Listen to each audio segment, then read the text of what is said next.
Le film commence par un garçon nommé Hiccup, qui nous parle de l'île où il vit et dit qu'elle s'appelle l'île de Burke.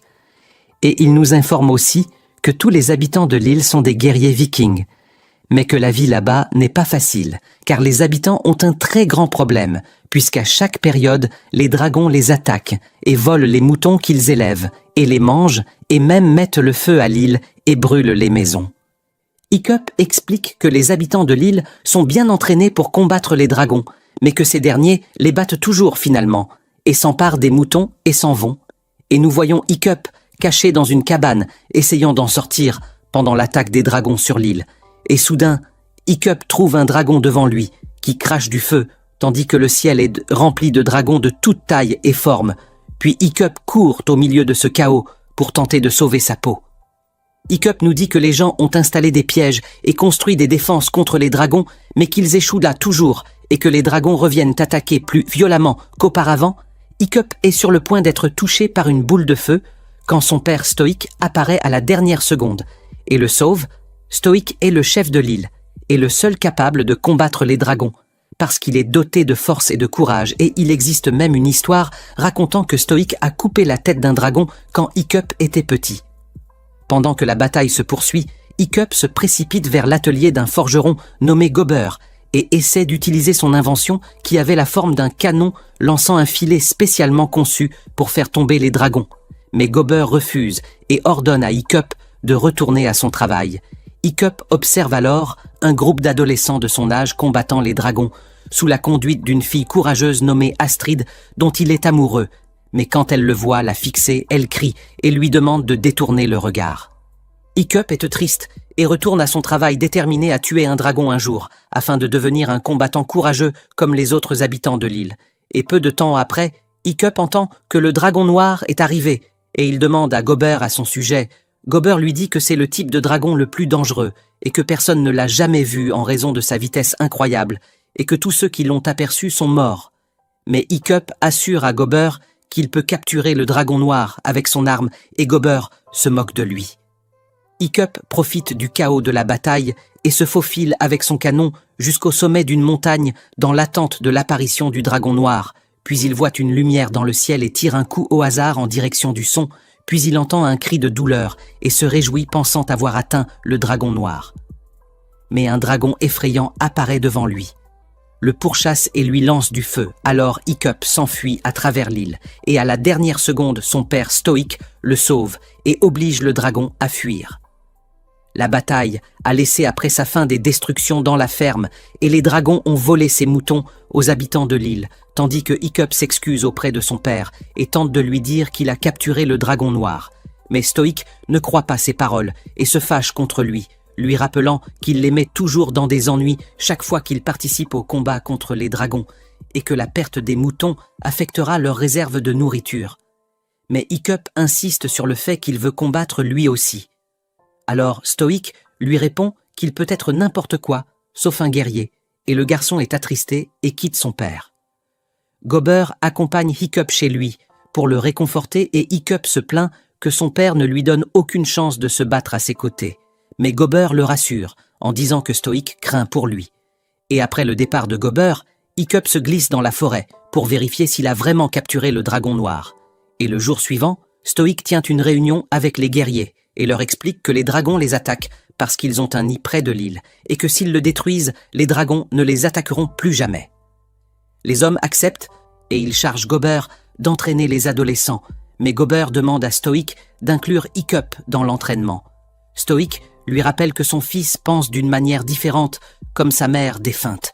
Et pendant ce temps, Hiccup marche dans la forêt espérant trouver le dragon noir, et il est surpris par un arbre brisé, à côté duquel se trouve le dragon, attaché par les cordes qu'il lui a lancées, et souffrant de graves blessures. Hiccup sort son couteau pour tuer le dragon noir, mais quand il regarde dans ses yeux, il ne voit pas un monstre effrayant, mais une créature pacifique, apeurée et souffrante, si bien que son cœur s'attendrit pour lui et il lui sauve la vie. Alors le dragon rugit vers lui, puis s'envole loin de lui avec difficulté à cause de sa blessure, et après le retour de Hiccup à la maison, son père lui dit qu'il rejoindra l'entraînement pour combattre les dragons. Mais Hiccup surprend son père en lui avouant qu'il a changé d'avis et ne veut pas tuer les dragons car ils lui paraissent les pacifiques. Stoïque ignore les paroles de son fils et lui remet une arme héritée en lui disant que le moment est venu pour lui de devenir un guerrier, et le garçon n'a d'autre choix que d'accepter. Et le jour suivant, Stoïque et son peuple prennent la mer, tandis que Gobert emmène les autres garçons et Hiccup dans l'arène pour commencer un entraînement appelé le défi du feu. Et Gobert leur dit que le gagnant recevra le titre de chasseur de dragons et sera proposé pour diriger l'île après Stoïque. Les spectateurs découvrent les concurrents Snootloot et Fishlegs et Tufnut et sa jumelle Rufnut, ainsi que la chef Astrid fortement pressentie pour remporter le titre. Et tout le monde est étonné quand Hiccup les rejoint et il semble qu'il soit d'eau dérangé par sa présence parmi eux. Puis Gobert annonce que celui qui offrira la meilleure performance aura l'honneur de tuer un dragon devant toute l'île. Puis Gobert ouvre la porte et un dragon trapu de petite taille à la mâchoire puissante sort. Les apprentis se précipitent vers les boucliers et Tufnut et Rufnut se disputent un seul bouclier. Alors le dragon leur lance une boule de feu et les élimine du concours. Les autres frappent bruyamment leurs boucliers pour distraire le dragon, tandis que Fishlegs continue de parler du livre des dragons et la créature lui jette une boule de feu. Il perd et sort lui aussi du concours. Snotlout profite du chaos et dit à Astrid qu'il ne reste plus que deux, car la présence de Hiccup ne vaut à rien. Mais une boule de feu le frappe et il est éliminé également. Hiccup essaie de reculer et de se cacher, mais le dragon le trouve, le plaque contre un mur et est sur le point de le tuer. Et alors Gobert intervient, sauve le garçon et renvoie le dragon dans sa cage déclarant que l'entraînement est terminé pour aujourd'hui et après le départ de tout le monde, Hiccup se faufile dans la forêt et atteint la vallée où se trouve le dragon noir qui était entouré de hautes roches. Et Hiccup voit qu'une partie de la queue du dragon est coupée et qu'il ne peut pas voler. Hiccup sort son carnet pour dessiner le dragon noir, mais son crayon tombe et le dragon sent sa présence et se prépare à l'attaquer. Et la nuit, les apprentis se réunissent et reçoivent de Gobert une leçon dans les arts du combat, où il leur recommande de lire le livre des dragons, légendaire, qui contient des informations sur tous les types de dragons et comment les combattre, et Fishlegs semble heureux, parce qu'il est le seul à avoir lu le livre tandis que les autres ne s'y intéressent pas et s'en vont. Hiccup rattrape Astrid avant qu'elle ne parte et lui demande de parcourir le livre ensemble, mais Astrid refuse. Mais Hiccup lui dit que les dragons ne sont pas des monstres comme ils le pensent et que leurs attaques ne sont qu'une réaction à l'invasion humaine de leur territoire. Astrid se fâche et dit que ces paroles viennent du fait qu'il est le fils du chef et qu'il est né dans une famille aisée et qu'il ne comprend pas le danger qui les menace. Et elle lui dit aussi qu'elle a grandi dans une famille pauvre et qu'elle s'est battue pour devenir une combattante et qu'il est de son devoir de protéger l'île en combattant les dragons, même si elle y sacrifie sa vie. Hiccup est surpris quand Astrid déclare qu'elle aspire un jour à diriger l'île. Et Hiccup lui dit que cela ferait plaisir à son père, car il la considère comme sa fille, et il aurait souhaité avoir un enfant comme elle. Et après le départ d'Astrid, Hiccup ouvrit le livre des dragons, légendaire, et y trouva des informations sur tous les dragons de toutes sortes, sauf la page du dragon noir qui semblait vide sans dessin ni données, avec un seul avertissement, confirmant que les humains doivent éviter ce dragon à tout prix. Et alors Hiccup s'étonna d'avoir approché le dragon noir, sans être blessé par lui. Pendant ce temps, Stoïque et ses guerriers s'approchaient du site du nid des dragons, où le brouillard recouvrait les lieux, et ils ne voyaient rien, et soudain, les rugissements des dragons résonnèrent autour d'eux, et les hommes se préparèrent et levèrent les yeux vers le ciel. Mais les dragons les attaquèrent par-dessous l'eau, et brisèrent les navires, tandis que d'autres essaims les assaillaient depuis le ciel. Et la plupart des navires de Stoïque furent détruits, et il comprit que le nombre de dragons les surpassait largement, et ordonna à ses hommes de battre en retraite, et il s'avéra qu'ils étaient tombés dans un piège. Sur l'île, Hiccup et les apprentis affrontaient un nouveau dragon, et Gobert leur expliqua que celui-ci était rapide et intelligent, mais que sa vue était faible. Cependant, les apprentis minimisèrent le danger, et chacun se glorifia de pouvoir remporter le défi. Hiccup demanda à Gobert comment on avait découvert le danger que représentait le dragon noir, alors que personne ne l'avait jamais vu, mais Astrid l'interrompit en le mettant en garde de ne pas bouger, parce que le dragon approchait. Astrid réussit à toucher le dragon et le renvoya dans sa cage, puis elle refusa de fêter cela, et réprimanda ses camarades en leur assurant que la guerre contre les dragons était imminente, et qu'ils devaient par là bien se préparer, et, après la fin du défi, Hiccup se rendit dans la vallée en portant un poisson destiné au dragon noir qui poussa un cri de peur et fixa le couteau dans la main de Hiccup qui le posa à terre, puis recula pour prouver au dragon qu'il ne voulait pas le blesser. Le dragon s'approcha du poisson et le mangea et Hiccup remarqua que ses dents n'étaient pas aussi tranchantes que celles des autres dragons et il lui choisit le nom de Croque-Mou qui recracha la moitié du poisson et la tendit à Hiccup qui comprit que le dragon commençait à lui faire confiance et mangea le poisson, puis le dragon fit un petit sourire qui réjouit Hiccup et il tenta de le toucher, mais Croque-Mou recula nerveusement. Alors Hiccup détourna le regard et à cet instant, le dragon accepta qu'il le touche. Hiccup retourna à l'atelier et mit à profit ses talents de forgeron pour fabriquer une nageoire en cuir destinée à la queue manquante de Croque-Mou. Et le lendemain, Hiccup revint avec la nageoire et une grande quantité de poissons, et il remarqua la peur de Croque-Mou devant un poisson-serpent, et il l'écarta, puis, lorsque le dragon commença à manger, Hiccup fixa la nageoire à sa queue, et Croque-Mou s'envola soudain. Hiccup dut s'agripper à lui, puis ils tombèrent ensemble dans le lac. Sur le terrain d'entraînement, Hiccup affronta un dragon à 2 têtes, dont l'une expulsait du gaz et l'autre des étincelles, et il créa un épais nuage.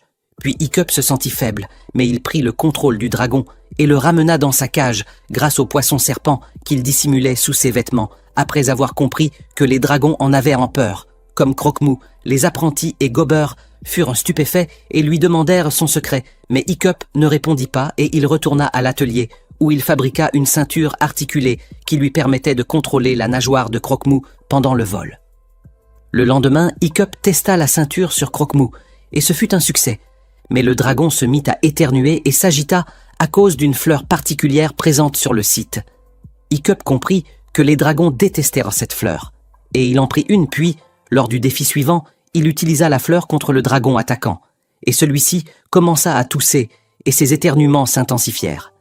Et il continua à voir Croque-Mou et à jouer avec lui, et lorsqu'il plaça sa main sous son cou, il découvrit que le dragon s'endormait immédiatement, et il employa cette astuce sur le terrain d'entraînement. Tout ce que faisait Hiccup devint le sujet de conversation de tous les habitants de l'île, car Hiccup avait apprivoisé les dragons sans violence, et cela éveilla la curiosité d'Astrid qui se résolut à découvrir le secret. Stoïque revint avec sa flotte détruite, et il fut stupéfait de constater que son fils était devenu le meilleur combattant de dragons.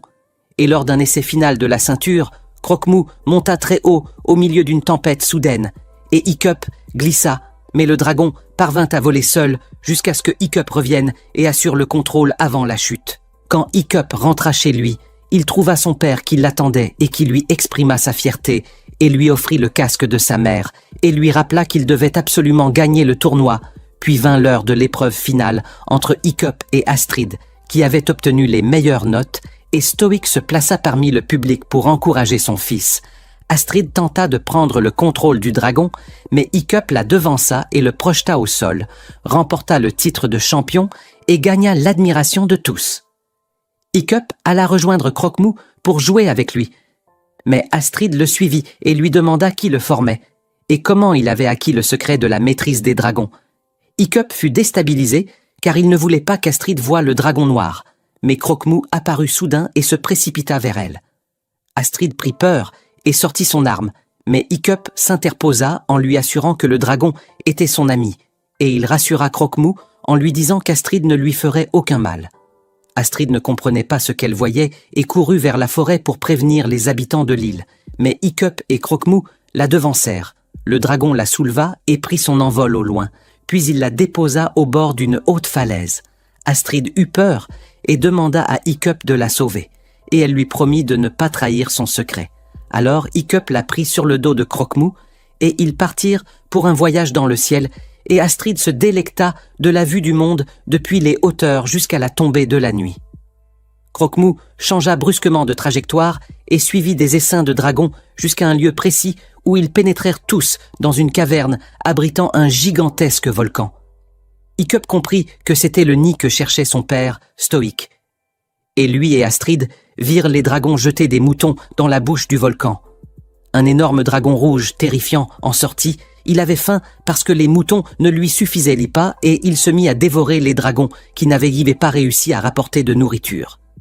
Hiccup et Astrid comprirent que ce dragon terrifiant était le roi des dragons, qui obligeait les plus faibles à attaquer l'île.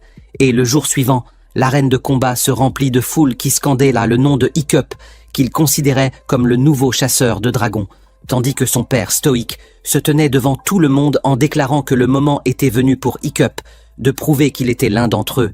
Hiccup se tint alors à l'écart, avec Astrid, qui lui assura qu'elle serait à ses côtés et le soutiendrait. Les portes s'ouvrirent, et Hiccup entra dans l'arène de combat portant un bouclier et un petit couteau, et un dragon terrifiant fut lâché contre lui. Alors il tenta de fuir, mais les chaînes l'en empêchèrent, et la colère du dragon grandit, et il fondit sur Hiccup, tandis que les habitants attendèrent de voir ce que ferait Hiccup, qui les surprit lorsqu'il jeta le bouclier et le couteau, et retira son casque, et adressa la parole au dragon, pour lui dire qu'il ne voulait pas lui faire de mal. Et Stoïque se mit en colère et cria, demandant à son fils de mettre fin au combat immédiatement. Alors le dragon s'affola de nouveau et revint à sa fureur, prêt à tuer Hiccup.